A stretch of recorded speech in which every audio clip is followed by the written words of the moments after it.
जय हिंद साथियों, नमस्कार। मैं नाशिदा सुरेंद्र सिंह, महा regiment centre commandant brigadier Indradeep Singh Bhalla ने अपने सूबेदार मेजर से मेरे पास मैसेज भिजवाया, जिसकी रिकॉर्डिंग मैं आपको सुनाऊंगा। वो मुझे कह रहे हैं कि मैं सेंटर में आ जाऊं, अनऑफिशियल सेंटर में आ जाऊं और वहां पर मेरे केस की पूरी कार्रवाई करेंगे और उसका सलूशन करेंगे। एक बार आप ये रिकॉर्डिंग सुन लें, उसके बाद बात करते हैं। सुरेंद्र साहब, जय हिंद।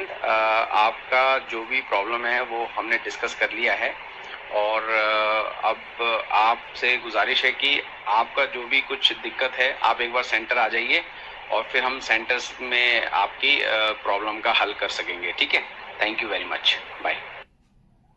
देखा आपने, सूबेदार मेजर काफी सजे हुए वर्डों में कह रहे हैं। उसको जो स्क्रिप्ट लिख के दी थी ब्रिगेडियर इंद्रदीप सिंह भल्ला ने, वही मैसेज दे दिया है। वो कह रहे हैं कि आपका जो भी समस्या है उसका हम सलूशन करेंगे, आप एक बार सेंटर में आ जाइए। समस्या इनको जैसे पता नहीं है। और साथियों, मैं आपको यहाँ बताना चाहता हूं कि ये कॉल है एक टाइप से अनऑफिशियल, मुझे बुलाया जा रहा है। यानी मुझे ये कह रहे हैं कि मैं अनऑफिशियल तौर पर महा रेजिमेंट सेंटर में आ जाऊं और वहां के सेंटर कमांडेंट से बात करूं और वो कुछ सलूशन करेंगे, कुछ बार्गेनिंग करेंगे। तो आप समझ सकते हैं कि 8 साल से जो मुझे अवैध तरीके से पेंशन दे रहे हैं और इन लोगों ने सारा सब कुछ फ्रॉड किया हुआ है, सारा मेडिकल का फ्रॉड बना के भेज दिया, सारे डॉक्यूमेंट खुद साइन करके पीसीडीएम भेज के पेंशन ग्रांट कर दी, और अभी मुझे ये अनऑफिशियल बुला के उसका सारे का सलूशन कर देंगे। ये किसी के गले उतरेगी बात? ये हो नहीं सकता। अगर ये सच्चे दिल से मेरे केस में करना चाहते हैं तो क्या होगा? आप सभी अगर फौजी भाई हैं, सुन रहे हैं, जानते हैं, तो इसके लिए एक ही कार्रवाई है जिसकी कोर्ट ऑफ इंक्वायरी बैठेगी।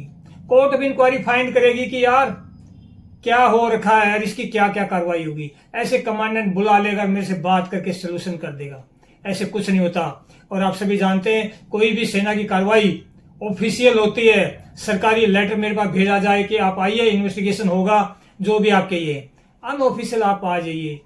कई बार कॉल ब्रिगेडियर साहब के भी आए हैं, कई अफसरों के भी आए हैं। मेरे को बार बार यही करें कि आप आ जाइए, आ जाइए। और आपको बता दूं साथियों, इनके पास, मतलब मैं अपने विचार बताऊंगा, आप सभी से भी मैं कमेंट जरूर मांग रहा हूं इस पर कि आप इस जो कॉल है सूबेदार मेजर का, इस पर क्या विचार आपके। इन लोगों ने मुझे 1 साल तक कर्नल भीष्म का साथ देते हुए मिलिट्री हॉस्पिटलों में बंद करके रखा और मिलिट्री हॉस्पिटल में एडमिट और डिस्चार्ज का पब्लिकेशन करना होता है। वो सारा सर्विस रिकॉर्ड में दर्ज होता है, मेडिकल के डॉक्यूमेंट वो सेव होते हैं। मेरा सब कुछ इन लोगों ने डिस्ट्रॉय कर दिया, कोई पब्लिकेशन नहीं किया। और डॉक्टरों से मिलकर मुझे क्या क्या मेडिसिन दिलवाई थी वो मैं आपको दूसरी वीडियो में बता चुका हूं। तो ये जो लोग मुझे जान से मारने की कोशिश करने में शामिल रहे हो और आज मुझे बुला रहे हैं, बुला इसलिए रहे हैं कि ये शिकंजे में फंसे हुए हैं। इन्होंने फ्रॉड इतने बड़े कर रखे हैं जिसको किसी भी तरीके से झुठलाया नहीं जा सकता।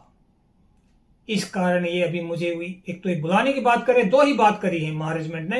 एक तो मुझे बुला रहे हैं और एक मुझे सलाह दे रहे हैं कि आप एएफटी में चले जाइए, ताकि एएफटी में 20-25 साल के केस में फंस जाए, जब तक सारे निकल जाए पेंशन। तो आप सभी साथियों को यही मैं ये जानकारी देने के लिए ये वीडियो बना रहा हूं कि देखो, अपनी साजिश को ढकने, अपने फ्रॉड को ढकने के लिए एक टाइप से बार्गेनिंग के लिए मुझे बुला रहे हैं। इसमें 2 ही पहलू है, बार्गेनिंग या साजिश। ताकि ये आए, ट्रेवल करके आए, प्लान वहां पर कुछ भी कर दो, जब पहले कर चुके मेरे साथ। आप इस बात में सोच सकते हैं। तो यही जानकारी देने के लिए, क्योंकि ये सच्ची आत्मा से कार्रवाई नहीं कर रहे, अभी भी अपने फ्रॉड को छुपाने के लिए ही ट्राई कर रहे हैं। सच्चे दिल से ये अनऑफिशियल नहीं बुलाएंगे। आप इस बात पर जरूर मुझे बताएंगे कि इनकी इसके पीछे चाल क्या है। तो इस वीडियो में सिर्फ इतना ही। जय हिंद, नमस्कार।